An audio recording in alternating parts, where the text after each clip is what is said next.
मी तुम्हा सगळ्या माध्यमांना हात जोडून विनंती करतो की हा जो पॅनिकिझम, मराठी सांगायचं झालं तर जी भीती निर्माण करण्याचा प्रयत्न चालला आहे, तो काहीसा व्यापाऱ्यांकडून चालला आहे, काहीसा विरोधकांकडून चालला आहे, काहीसा माणसाच्या मनामध्ये असुरक्षित भावनाचं संपलं तर काय करा, आणून ठेवा, याच्यातून निर्माण झालेली स्थिती आहे.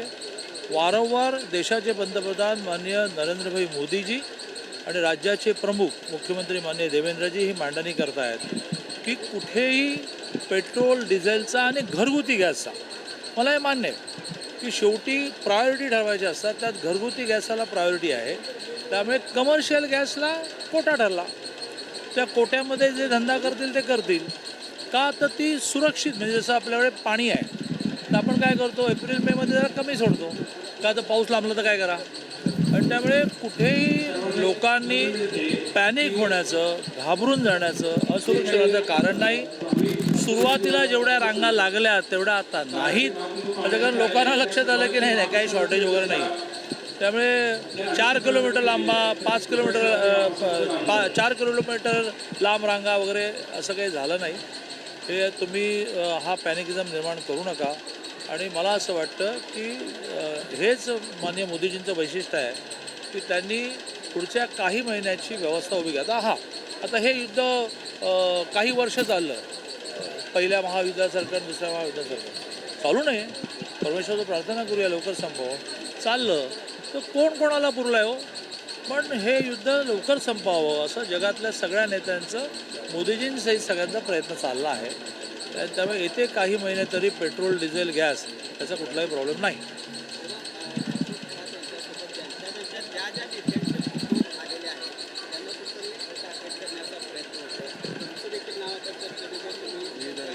या विषयामध्ये माननीय देवेंद्रजींनी सभागृहामध्ये, विधानसभा आणि विधान परिषदेमध्ये अतिशय सविस्तर मांडणी केली आहे.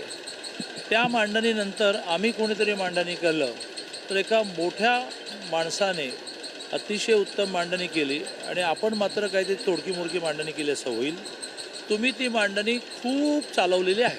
दादा, कोल्हापूर गोकुळ संदर्भातला प्रश्न आहे.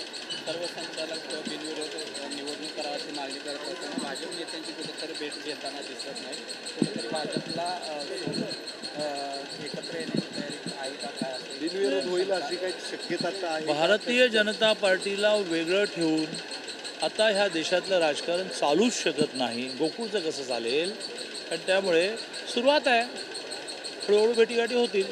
त्यामुळे गोकुळची निवडणूक महायुती म्हणून लढणार आणि बिनविरोध व्हायचे असेल तर महायुतीचे सगळे नेते बसून निर्णय करतील. मोहित कंबोज यांच्या पार्टीमध्ये कुठेतरी डिनर डिप्लोमसी पाहायला मिळाली. भाजपने ठाकरे कुठेतरी जवळ येतात का असं सवाल माहीत नाही. तर माझा प्रॉब्लेम काय झालेला आहे की मी माझ्या विषयाच्या बाहेरच बघत नाही. हा माझा प्रॉब्लेम पण आहे जरा, आणि माझं बलस्थान पण आहे.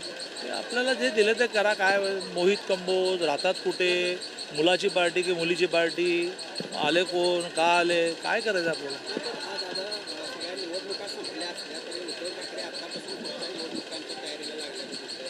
जिल्हा प्रमुख आणि पदाधिकाऱ्यांची बैठका घेतल्या आणि पुढची निवडणूक एकतर्फी होऊ देणार नाही अशा पद्धतीची सूचना कर, तशा पद्धतीचा एक इरादा त्यांनी त्या सगळ्या बैठकीमध्ये. मी उद्धवजींचं मनापासून अभिनंदन करेन. जिल्हा परिषदेच्या निवडणुकीत, महानगरपालिकेच्या निवडणुकीत एकही सभा त्यांची महाराष्ट्रात झाली नाही. त्यामुळे त्यांना असं वाटलं असेल की प्रयत्ने रगडिता वाळूचे कण त्यातून निघे तेल, तर प्रयत्न केले तर यश मिळेल असं त्यांना साक्षात्कार झाला असेल. तर मी त्यांचं मनापासून अभिनंदन करेन. कारण या राज्यामध्ये जसं सरकार मजबूत आहे तसं विरोधी पक्षही मजबूत पाहिजे. लोकशाहीमध्ये विरोधी पक्ष वीक असण्यातून सत्ताधारी पक्षसुद्धा बऱ्याच वेळेला अंकुश नसल्यामुळे, असं आमचं झालेलं नाही आहे, पण अंकुश नसल्यासारखं वागू शकतो. त्यामुळे विरोधक मजबूत होण्यासाठी उद्धवजींनी पार गावोगाव फिरावं. पवारसाहेबांचं वैशिष्ट्य आहे, ते तब्येत बिघडली होती आणि लगेच ते आता उद्या का परवापासून प्रवासाला बाहेर पडले. ज्योतिबा मंदिरामध्ये पुजारी हटाव एक मोहीम आता पुण्यापर्यंत सुरू झालेली आहे. परिते गावच्या भाविकांना मारहाण झाल्यामुळे हा वाद निर्माण झाला. काय आपल्या त्याच्यात काय मला तुमची एवढ्यासाठी भीती वाटते की असे काही प्रश्न विचारतात ज्याची मला माहिती फार नसते. कशातून भांडण सुरू झालं मला माहीत नाही. आणि त्यामुळे पुजाऱ्यांनी थोडासा आगाऊपणा केला असेल तर त्यांना समजावून सांगून हे सगळं, मी समन्वयवादी आहे बाबा, मला एक टोक गाठता येत नाही, त्यामुळे हे संपावं. आणि जिल्ह्यात खूप चांगले चांगले नाही, शाहू महाराजांनी पुढाकार घ्यावा, का रे बाबा परदेशी नागरिकांनी या, काय नेमकं झालं, तर तुम्ही काही आगळीक केली का, तर नाही तुम्ही नाही आगळीक केली तर पुजाऱ्यांनी जरा आगाऊपणा केला का, तो संपवायला पाहिजे. आर्थिक वर्ष संपण्याआधी खरं तर काल एका दिवसामध्ये 469 शासन निर्णय ते जारी केले आहेत. कुठे निधी खर्ची पडावा म्हणून हे निर्णय एका दिवसात एवढे तब्बल निर्णय घेतला. नाही आता बघा, समजा माझं डिपार्टमेंट आहे, माझ्या डिपार्टमेंटमध्ये केंद्राकडून 850 कोटी आले आणि त्याच्यातून 4 युनिव्हर्सिटींना आम्ही 100 कोटी, 7 युनिव्हर्सिटींना 20 कोटी आणि बहुतेक 100 कॉलेजेसना असेच काहीतरी 5 कोटी वगैरे दिले. आता त्यांनी खर्च करून बिलं रेज करणं हेच जर उशिरा झालं आणि 31 मार्चच्या आधी त्यांची बिलं काढली नाहीत तर केंद्राचे पैसे परत जातील. मग त्यामुळे हे कार्यपद्धती चुकीचीच आहे. लोकांनी वेळेत काम केलं पाहिजे, वेळेत बिलं रेज केली पाहिजे. त्यामुळे शासनाची चूक काहीच नाही, त्या डिपार्टमेंटचा निधी खर्च नाही झाला तो लॅप्स होतो, म्हणून शेवटचे 4 दिवस गर्दी सुरू होते. पण लोकांनी पण आधीपासून बिलं रेज केली पाहिजे.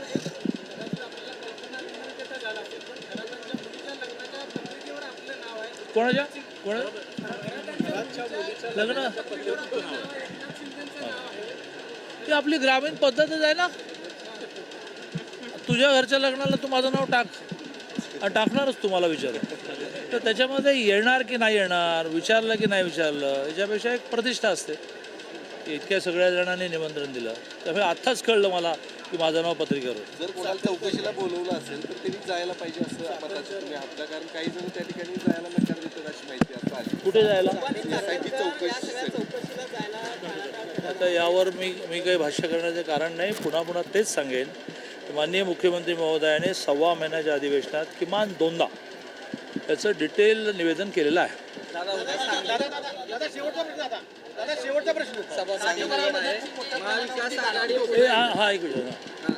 उद्या सांगली सभापती निवड आहे, महाविकास आघाडी देखील सभापती याच्यावर दावा करते आणि आपल्याकडून देखील तयारी, काय एकूण परिस्थिती असते? मी तेवढ्यासाठीच चाललो आहे सांगलीला. आमच्या सगळ्या सदस्यांची मिटिंग आहे, त्यात आम्ही ठरवू. पण 2 वर्ष महाराष्ट्रामध्ये सरकार नव्हतं, काही फरक नाही पडला. तसं एखादं वर्ष समजा त्यांनी अजितदादांच्या राष्ट्रवादीच्या 6 पैकी 4 जणांना कन्व्हिन्स केलं म्हणूया, भुरळ घातली म्हणूया, खोटं सांगितलं म्हणूया, आमच्याबद्दलचा राग निर्माण केला म्हणूया, निर्णयात ते 4च मतं कमी पडली, तेवढीच 4 मतं कमी पडली, तेवढीच. माहीत नाही की वर्षभरानंतर काय होईल. आणि त्यामुळे उद्या सभापतीची निवडणूक लढवू शकू की नाही, आणि लढवायची नसली तर या सदस्यांचं मनोबल टिकवणं यासाठीच मी सांगलीला चाललो आहे. त्याची पंचनामे सुरू झाले. यावर्षी अवेळी पावसामुळे दिलेली मदत 32,000 कोटी आहे. गारपिटीची पण दिली जाईल, काय काळजी करू.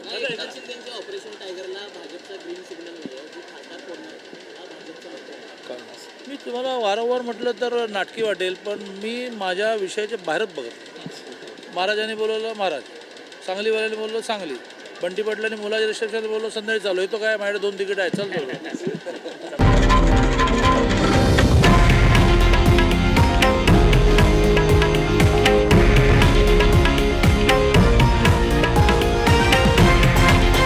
हे आहे देशातील नंबर 1 न्यूज नेटवर्क आणि आपण पाहत आहात TV9 मराठी, एकमेव.